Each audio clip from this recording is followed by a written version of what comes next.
இதுக்கு என்னென்ன பொருள் யூஸ் பண்ணுறேன்ட்டு காட்டுறேன். Sugar beat and 3mm beat, அப்புறமா இந்த மாதிரி கோதுமை பீடில் சின்ன size, zari thread and blouse கலரில் காட்டன் த்ரெட் இதெல்லாம் தான் எடுத்துருக்கிறேன். இப்போ நம்ம இதெல்லாம் யூஸ் பண்ணி எப்படி ஒர்க் பண்ணலான்ட்டு வாங்க பார்க்கலாம். ஃபஸ்ட்டு நான் ஜரி த்ரெட்டில் சிங்கிள் லேயர் எடுத்து எண்ணில் நாட் போட்டு வச்சுருக்கிறேன். இதில் ஒரு லைன் ஃபஸ்ட் நம்ம செயின் ஸ்டிச் கொடுத்துக்கலாம். நான் எப்பவும் சொல்கிற மாதிரி தான், இந்த மாதிரி ஸ்டிச்சுடு ப்ளவுஸில் ஒர்க் பண்ணும்போது அந்த ஓரத்தில் டைரெக்டாக எடுக்காமல் கொஞ்சம் உள்பக்கமாக இருந்து எடுத்தோம்னா நமக்கு அந்த நாட் வெளியில் தெரியாது. இந்த மாதிரி எடுத்துகிட்டு நம்ம எப்பவும் போல் ஒரு லைன் செயின் ஸ்டிச் கொடுத்துக்கலாம். இந்த மாதிரி கொஞ்சம் கேப்பில் எடுத்துகிட்டு ஜரி த்ரெட்டை நீடிலோட லெஃப்ட் சைட்லேருந்து ரைட் சைடில் எடுத்துக்கிறோம். அப்போ நமக்கு ஒரு லூப் கிடைக்கும். அடுத்தது அதே மாதிரி தான் ஃபஸ்ட்டு எடுத்துருக்கிற லூப்புக்குள்ளே இந்த மாதிரி நீடில் விட்டுட்டு கொஞ்சம் கேப்பில் எடுத்து திருப்பி அதே மாதிரி நீடிலோட லெஃப்ட் சைட்லேருந்து ரைட் சைடு த்ரெட் வர மாதிரி எடுத்துக்கிறோம். நான் செயின் ஸ்டிச் ஆல்ரெடி நிறைய வீடியோவில் டுட்டோரியல் வீடியோவும் கொடுத்துருக்குறேன். வேறு ப்ளவுஸ்லேயும் நிறைய ஒர்க் பண்ணியிருக்கிறோம்.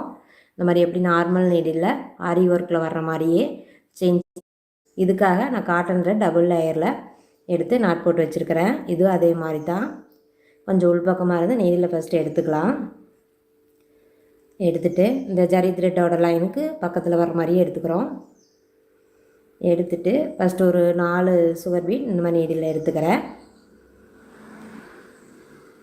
இந்த மாதிரி நீடில் எடுத்துகிட்டு அந்த பீடு எவ்வளோ தூரத்துக்கு வருதோ அந்த இடத்துல ஒரு ஸ்டிச் கொடுத்துக்கிறோம். இந்த மாதிரி கொடுத்து முடிச்சுட்டு திருப்பியும் பேக்கில் வந்துட்டு ரிவர்ஸில் வந்துட்டு அந்த 4 பீடுக்கும் சென்டராக வர்ற மாதிரி நீல திருப்பும் வெளியில் எடுத்துக்கிறோம். எடுத்துகிட்டு லாஸ்ட்டாக இருக்கிற 2 பீடுக்குள்ளே திரும்பவும் நீடில் விட்டு எடுத்துக்கிறேன். நமக்கு இந்த மாதிரி கொடுக்கும்போது பீட்ஸ் வந்து நல்லா சேஃப்டியாக இருக்கும். நம்ம ஆரி நீடில் ஒர்க் பண்ணுற மாதிரியே அதே ஃபினிஷிங் வரும். நம்ம 4 பீடாக எடுத்து ஸ்டிச் பண்ணாலும் அந்த கேப் வராது. ஒரே மாதிரி லைன் கரெக்டாக நெருக்கமாக வந்துகிட்டே இருக்கும். இவ்வளோதான்.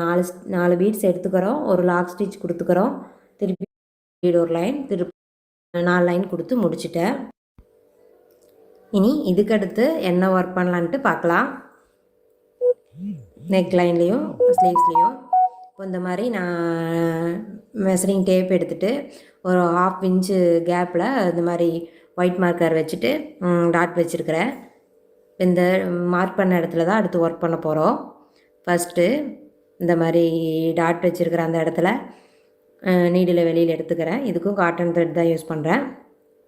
இதில் வந்து நான் ஃபஸ்ட்டு ஸ்டார்டிங்கில் காட்டின இல்லையா அந்த கோதுமை பீட்லேயே சின்ன சைஸ் கிடச்சிதுன்ட்டு அந்த பீட்ஸ் எடுத்துருக்கிறேன். அதை எடுத்துகிட்டு அதுவும் அதுக்கப்புறமா ஒரு சுகர் பீடும் எடுத்துகிட்டு இந்த மாதிரி கிராஸாக வச்சுட்டு ஒரு ஸ்டிச் கொடுத்துக்கிறோம்.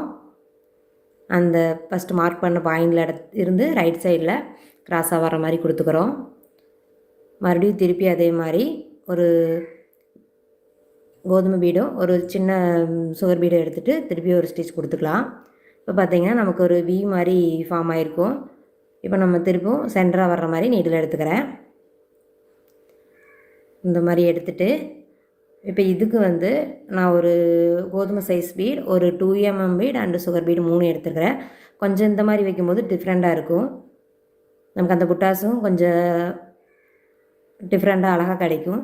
சிம்பிளாக நீட்டாக இருக்குது. இப்போது இந்த 2 இடத்துக்கு மார்க் பண்ண 2 பாயிண்ட்டுக்கு நடுவில் நீடில் வர்ற மாதிரி எடுத்துக்கிறேன். இந்த இடத்துல நான் ஒரு 3mm பீட் அண்டு ஒரு சுகர் பீடு கொடுத்துக்கிறேன்.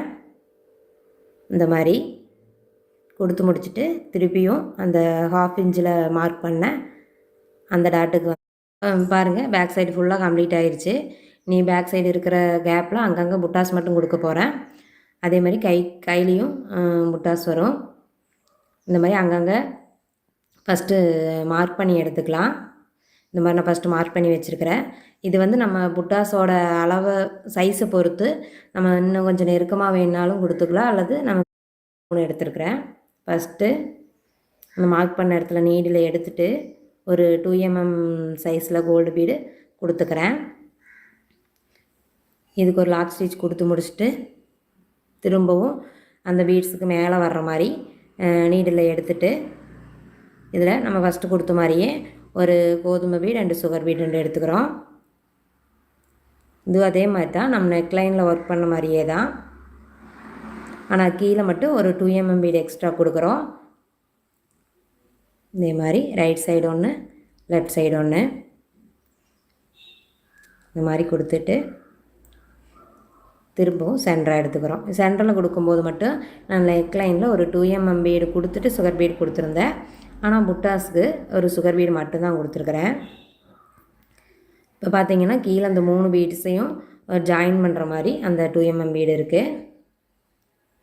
இவ்வளவுதான், நமக்கு புட்டா கம்ப்ளீட் ஆகிடுச்சு. நம்ம நெக்லைனுக்கும் இது நல்லா மேட்ச் ஆகுது.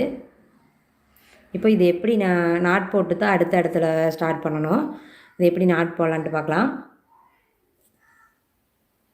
இந்த மாதிரி எடுத்துகிட்டு ஃபஸ்ட்டு லைட்டாக அந்த லைனிங் கிளாத்தில் கொஞ்சம் நீட்டில் விட்டு எடுத்துக்கணும். அப்போ தான் நமக்கு நாட்டு டைட்டாக விழுகும். அதே மாதிரி ஒரு 2 டைம் நாட் போட்டுக்கிறேன். நாட் போட்டுட்டு நம்ம கட் பண்ணிவிட்டு திருப்பி வேறு இடத்துல ஸ்டார்ட் பண்ணிக்கலாம். இப்போ இதே மாதிரி நான் ப்ளவுஸ் வரைக்குமே மேட்ச் பண்ணிக்கலாம். இவ்வளோதான், நெக் லைனுக்கும் நான் கைக்கும் அதே மாதிரி புட்டாஸ் வர மாதிரி கொடுத்து கம்ப்ளீட் பண்ணி முடிச்சிட்டேன். இந்த வீடியோ உங்களுக்கு பிடிச்சிருக்குன்னு நினைக்கிறேன்.